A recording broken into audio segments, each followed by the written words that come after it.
મારું નામ દિનેશભાઈ પ્રજાપતિ છે.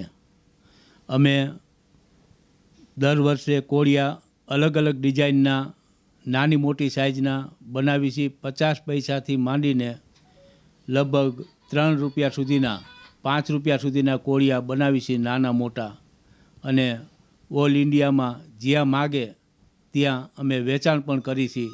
અને ઇન્ડિયામાં બહુ હાલે છે. એટલા માટે આપણે ઇન્ડિયાના લોકો ઇન્ડિયાના જ કોળિયા વાપરે ને એવો તો મારો બહુ આગ્રહ છે. અને ઇન્ડિયાના કોળિયા ભલે મારી પાસેથી ન લે કાંઈ નહીં, થાનમાં લગભગ 75થી વધારે કોળિયા બનાવે છે, કારખાના છે, તો ગમે ત્યાંથી લઈ શકે. પણ બને ત્યાં સુધી ઇન્ડિયાનો આગ્રહ રાખવો. કોળિયાની કિંમત 50 પૈસાથી લઈને 1 રૂપિયો, 1.5 રૂપિયો, 2 રૂપિયા, 5 રૂપિયા ત્યાં સુધીના આમ બનાવી છીએ. ઊંચા લગભગ 1.5 લાખ નંગ વેચાય. કોઈ કોળિયા બનાવે, કોઈ 2-4 વ્યક્તિ પેઇન્ટિંગ કરતા હોય, પછી 1-2 વ્યક્તિ ભઠ્ઠા ભરે, 1-2 વ્યક્તિ પેકિંગ કરે, એમ 10-12 લોકો કામ કરતા હોય. રોજ 350ની આસપાસ મળે. મારું નામ અમિત પ્રજાપતિ છે.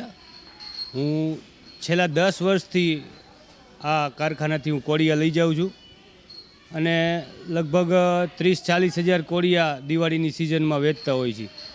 અમારી લોકોને એક જ અપીલ હોય છે કે ચાઇનાના જે દીવા આવે છે, ચાઇનાથી દીવા આવે છે એ આપણી સંસ્કૃતિ વિરુદ્ધના હોય છે, અવનવા માટીના નથી હોતા. ટૂંકમાં મારી લોકોને અપીલ છે કે જે વડાપ્રધાન શ્રી મોદી સાહેબની જે મુહિમ છે લોકલ પર વોકલ, એના અનુલક્ષીને હું સર્વે સમાજ 18 વર્ણના લોકોને હું અપીલ કરું છું કે દિવાળી ઉપર જે કંઈ ખરીદી કરો, ચાહે કોળિયા કરો, માતાજીની ચૂંદડી હોય કે ફ્રીજ હોય, ટીવી હોય, XYZ, આપણું ભારતીય બનાવટનું વાપરશો તો આપણો દેશ આર્થિક રીતે મજબૂત બનશે. અને આપણે જે લોકો આર્થિક રીતે લોકો પણ મજબૂત બનશે અને દેશ પણ મજબૂત બનશે. મારું નામ વિજય છે, સાગરિયા વિજયભાઈ બાબાભાઈ, ગામ પીપરાળીથી રહેવાસી સેવી.